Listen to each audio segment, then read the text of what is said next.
Ok, on veut tous rentrer investir au Congo, mais on va pas tous investir dans des bars, dans des salons de beauté, dans des agences de com. Installe-toi et je vais te partager 10 secteurs dans lesquels tu vas investir en RDC en 2025 et je vais te faire gagner du temps, de l'argent, mais surtout du sens. Toleka.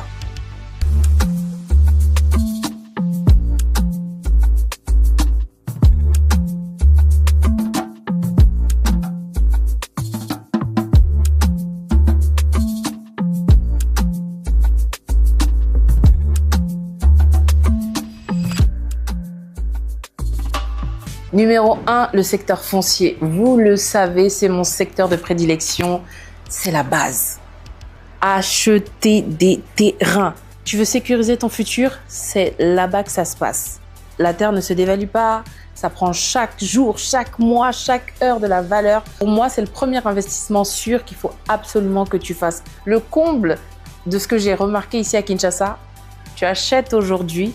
Donc aujourd'hui, tu es pauvre. Et puis, tu dors, tu te réveilles et pas millionnaire. Et ça, c'est possible avec le secteur foncier. Mais attention, il faut acheter au bon endroit et correctement parce que je l'ai déjà dit dans une vidéo précédente. Si tu achètes mal, c'est beaucoup de problèmes. Mais si tu achètes bien, c'est le succès assuré. En 2, l'éducation. On a une population qui reste quand même très très jeune et donc en tant que parents, on a envie de mettre nos enfants dans des bonnes écoles.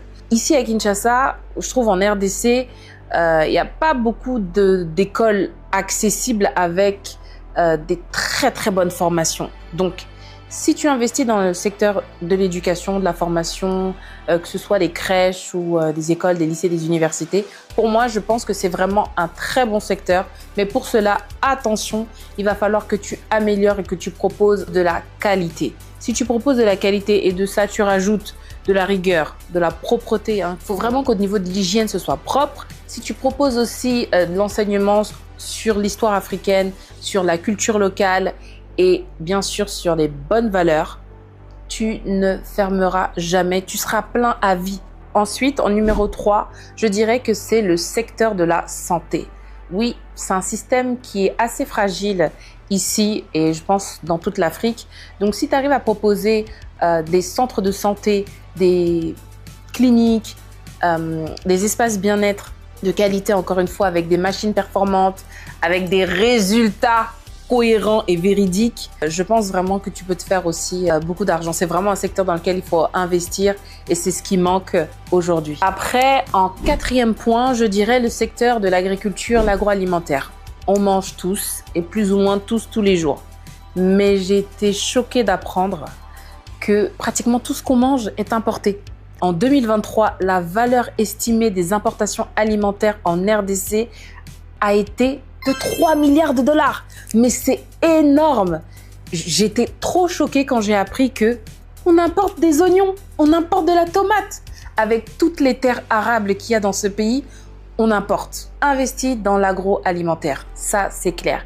Et en plus de cela, même si on est 15 000 à faire du piment, 15 000 à faire des tomates, ce ne sera jamais assez suffisant pour couvrir le besoin de tout le pays. Donc, allons-y. Tu l'as compris? Achète un terrain, fais de l'agriculture dessus, succès assuré. Et donc, quand je parle d'agroalimentaire, je pense à transformation. Il faut absolument qu'on arrive à industrialiser les process de production dans l'agriculture. Ça, c'est... Mais je pense aussi, 5e, agrobusiness et pisciculture. Est-ce que vous pouvez imaginer qu'on importe du poisson-chat? Non, ça, c'est la folie. On importe du poisson-chat? Non. On a tellement de poissons qui sont en train de mourir de vieillesse dans nos lacs et dans nos fleuves, mais on arrive à importer des poissons. Donc, achète des terrains, mets en place des piscicultures, maîtrise les process, maîtrise les cycles de production et investis dans la pisciculture. On fait venir des poissons de tellement loin alors que on en a ici et on peut nous-mêmes produire.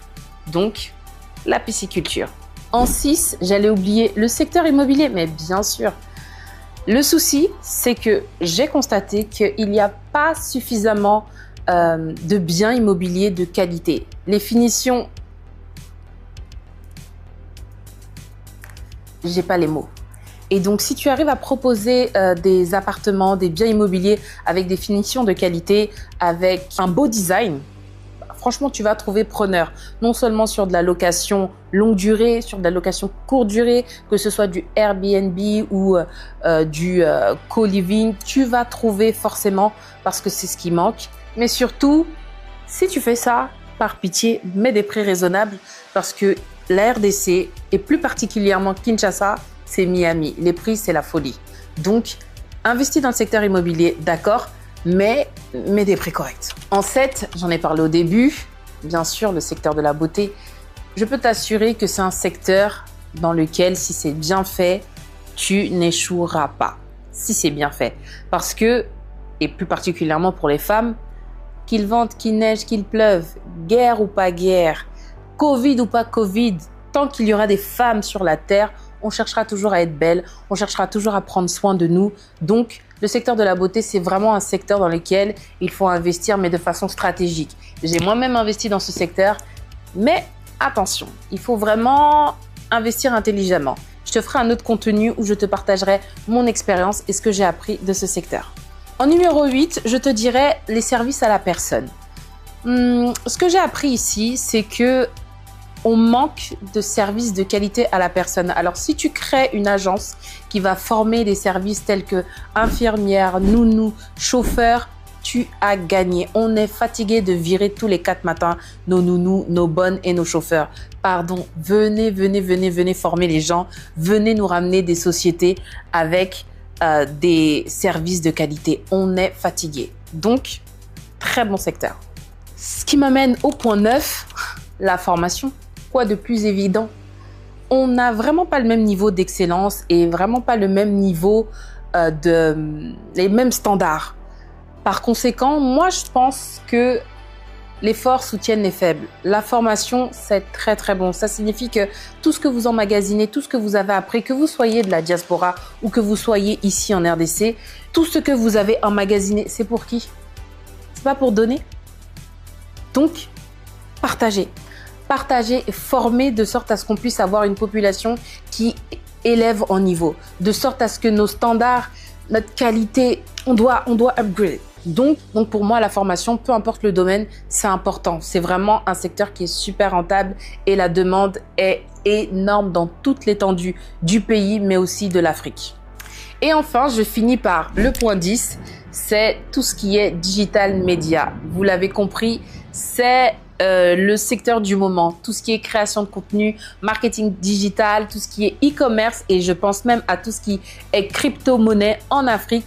C'est vraiment des secteurs qu'il faut regarder de très près parce que ça commence vraiment à... Vous l'avez compris. Vous me direz, la question que tout le monde va se poser après que j'ai parlé de ces 10 secteurs, c'est est-ce qu'on peut tout faire? Yaya, makasi na yo kaka, comme on dit chez nous. Gère-toi. Je n'ai pas de conseils à donner sur s'il faut investir un peu ou beaucoup, c'est toi et ta force. Donc, si tu souhaites investir au Congo et tu souhaites être accompagné, écris en commentaire investir ou envoie-moi un message. Et si tu souhaites que je détaille un secteur en particulier, écris également le secteur dans les commentaires et je te ferai un autre contenu. Ici, on est là pour construire.